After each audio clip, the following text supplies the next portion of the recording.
Ganda ng laban nila guys, panoorin natin. 3-2 ang score, 3-2. Grabe yung magaling na babae si Sophia, binigyan niya ni Carmel ng partida, 9-10. Panoorin natin guys yung laro nila guys. Mga ulo nyo, pugutin ko yan eh. Joke lang. Ayun oh. Boom! Grabe naman break yun, galit na galit. Lupit naman mga boss. Lakas mag-break ni Carmel. Sana guys sa susunod o kaya mga may mag-sponsor na dito para makalaro sa international guys, nang makilala naman sila. Si Sophia at si Carmel guys, ang pagtulungan natin para makilala sila, paki-share. Malay nyo, ma-discover to ng mga iba't ibang manager guys. Tingnan nyo, daming tao, daming nanonood, laki ng pustahan nito. Ang lulupit ng mga tira nila, magaganda na, mga sexy pa, magagaling pa. San pa kayo niyan mga boss? Dito na kayo, I love it!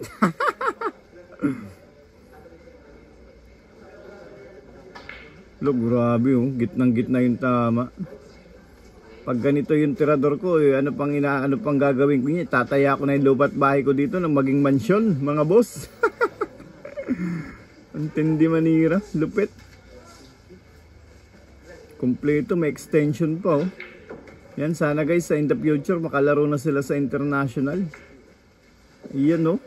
Sayang naman yung mga talent ng mga babae nating player guys. Basta Pinoy yan, magagaling yan. Yan, panoorin natin guys yung tira niya. Ayan, may magko-comment na namin, daldal ko daw.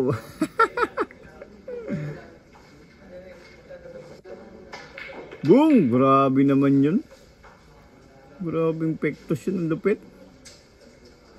Parang natutulog lang. Galing. Yan guys, pagtulungan natin nang makilala naman tong dalawa sa international. Sana may mag-sponsor na sa dalawang to, kay Sophia at kay Carmel. Para marami tayong pambato sa iba't ibang bansa. Ayun oh. Ay grabe, ginalaw pa yung 9 para hindi na mahirapan mamaya. Ang lupit naman ng preparation na yun. Parang natutulog lang mga boss. Yun no? Wow! Mapapasana all ka na rin sa mga tumbok na ganyan. Ang tindi. Napakalupit, napakahusay, napakagaling. Nasa kanila ng lahat. Ayun no? Tutok sa G's, sports game na yan.